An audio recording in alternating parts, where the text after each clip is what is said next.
to the vlog. Yeah, how was your first session, and what were your expectations for second session? My first session was good. I was the presiding officer, and so that was kind of fun. I haven't been presiding officer officially for a while. It was a lot of fun, and I did not have to give like a speech, but now I kind of know out the room, I'm more comfortable, and I have a really great speech prepared. I'm not going to say it to the camera, but it's really, really good, and once I give that speech, I'll be really happy, and then my first speech is always the one I'm more nervous for, and so once I get that nervous speech out of the way, this is what I'm confident about, then I'll give a really impassioned speech and just destroy the competition. And if not, it's my first nationals.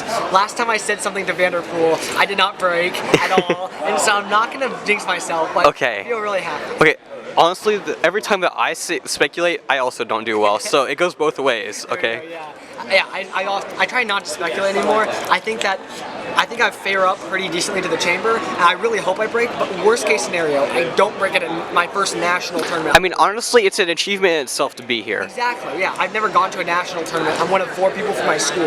Yeah, How are you doing? How is it going? It's going good. Going good? Yeah, dude. Yeah, take a seat. Okay, I would have. Like it's like an interview. Have a seat. Yes. So, our first question today on our program. Hey, have any questions? I'm always open to an interview. To an interview? Okay.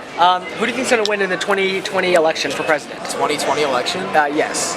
Honestly, I could see Donald Trump winning again, and that's not because I like Donald Trump. It's just because you look at beyond the polls, you look at his base, and you look at the numbers there, and you really see that his base is so strong, and it still is going strong, and that could honestly be the same results as 2016, I feel. Do you think the 2-term president is what's going to help affect his chances of winning? I think if we have a second term of the Trump presidency, there will be no more presidency. That's what I have another question. So this fear-mongering rhetoric that you use, do you not feel like that's damaging America? I feel like the rhetoric that Trump uses is damaging America. Like, oh, I forgot. Aren't you a Republican? Yeah, I am a Republican. Oh no. No, but I'm not like an. No, okay, there's 2 people. Nathan's fine with me being communist, so I think he'll be fine with the Democrat. I think he'll be okay with me being a neoliberal. Yeah. There's two people in this world that I really dislike. Always Trumpers and never Trumper. I feel that. People who are all like, oh, Trump's perfect. No, he's not. And then people who are like, Trump's everything he does is bad. We'll realize that some stuff he does is bad, some stuff he does is good. Yeah, now, is his rhetoric terrible? Heck yeah. Do I want his a person of his integrity in presidency? No. I would rather have someone else, another Republican. But do I support him for president? Yes. No. Given the options, if it came down to a Democrat or Trump. If it were like someone like Joe Biden versus Trump. Who would it be? 2 creepy old white guys. I would one like inherently more consistent than the other. And less likely to like. See, this clip is going to come out someday in my Supreme Court hearing. They're going to use this video. So you said you supported Trump. I would probably, given the 2, as of the information I have today. Okay. Today is May 25th, 2019. At 12:25. Yes. I would support Trump in that choices. Yes. Okay. But I feel like in 2 minutes he's gonna tweet off something like, I hate all non-white people, and then just I'd be like, oh great, now I have to back that. Yeah.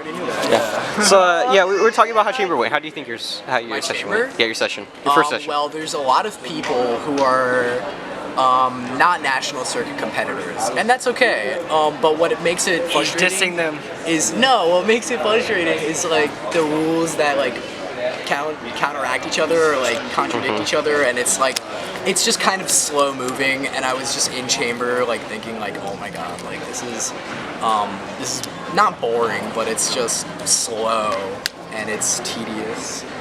Hopefully the next session will run a little bit smoother. But I'm feeling good. I'm all prepped out. I prepped semis in my chamber. I was just writing semis. Oh, I have 1 speech for semis. That was what screwed me last year. Was when I didn't have prep for semis. When I was in semis and I literally stayed up till 2 trying to prep and I just didn't have anything.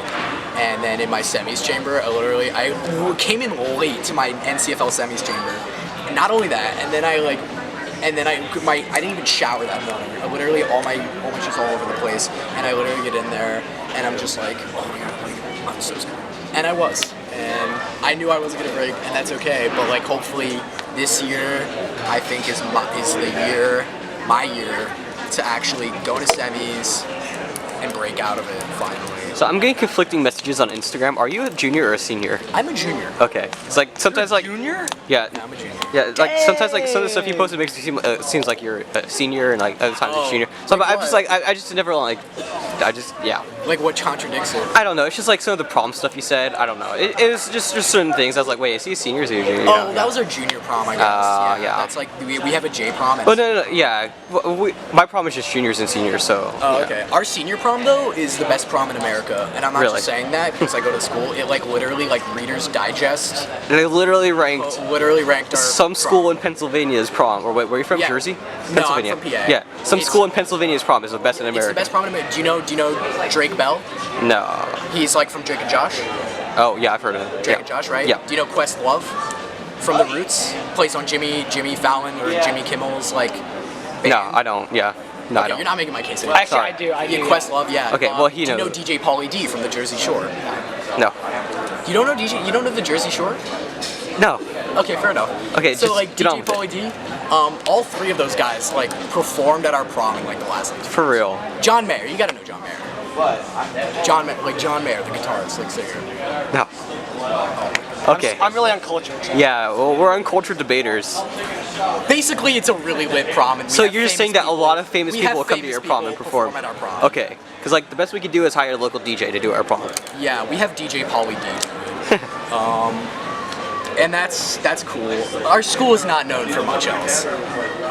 They'll be known Especially- for a national champion soon. Knock on wood. Yeah, so- The notepad.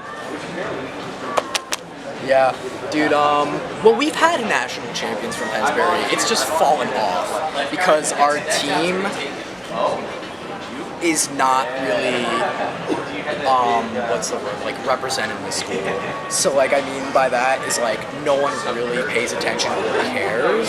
And a lot of people don't even know that we have a debate team. More people know that we have a debate team because I'm on the debate team. So people, like, see that and they're like, oh, I didn't know that. And I'm like, yeah, we have a debate team. And we only have like 3 people here at this tournament. It's me, this extemporary, this orator, and then like at NSDAs it's only 2 of us.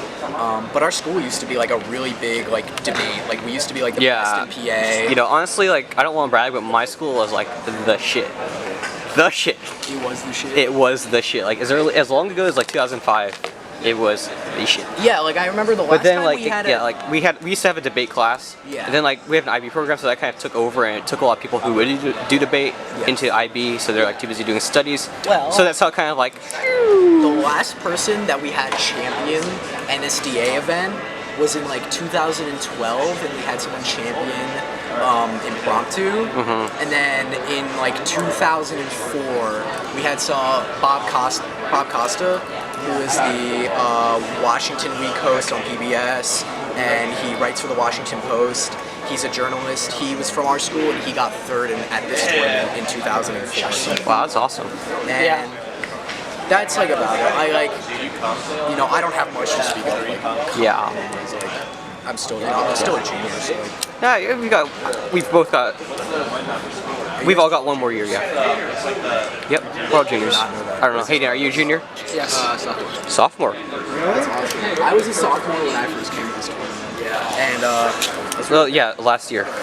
actually, it was kind of cool because when I broke to semis last year, I just was not expecting it. That's mainly the reason why I wasn't prepped. Yeah, I mean, It's like I just did not expect to it. be honest, I went to NSDA last year as a sophomore, novice year, sophomore, never done debate before. I made it to NSDA, and I was just proud of that. I didn't like, you know, I was kind of upset I didn't make it to semis because I know I did a really good job, but there were other people who did a really good job that was better than me. So, you know, it was what it was. I've accepted a lot of my defeats. Yeah, that's the Yeah. most important thing is like, just Yeah, like, I mean, don't let the defeats go to your heart, but don't let the victories go to your head. I saw that on a wall in my school.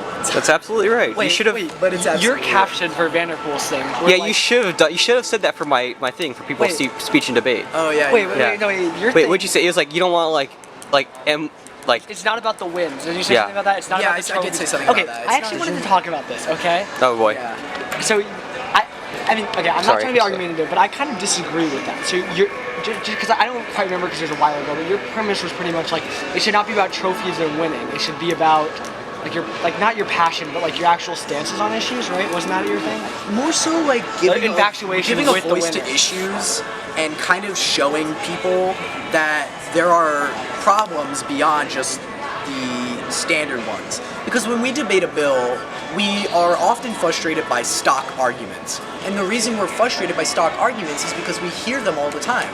So it's our job as representatives to actually bring up issues that go beyond the stock arguments, and that's what I think the event specifically should be about.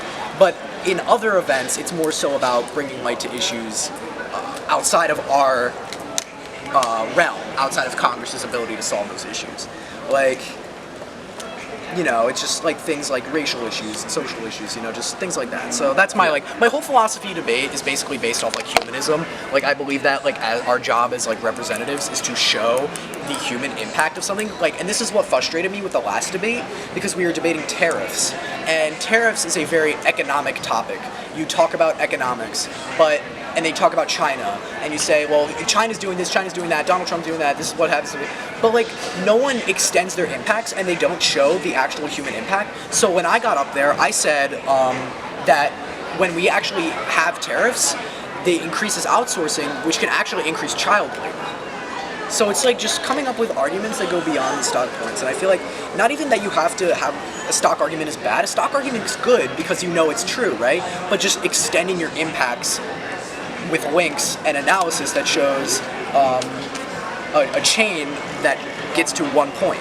So like, you know, just you can go so far. You can say like you move one step, but you can move so much more farther, and you can show so much in just a little amount of 3 minutes. That was like my whole spiel. Yeah. Okay.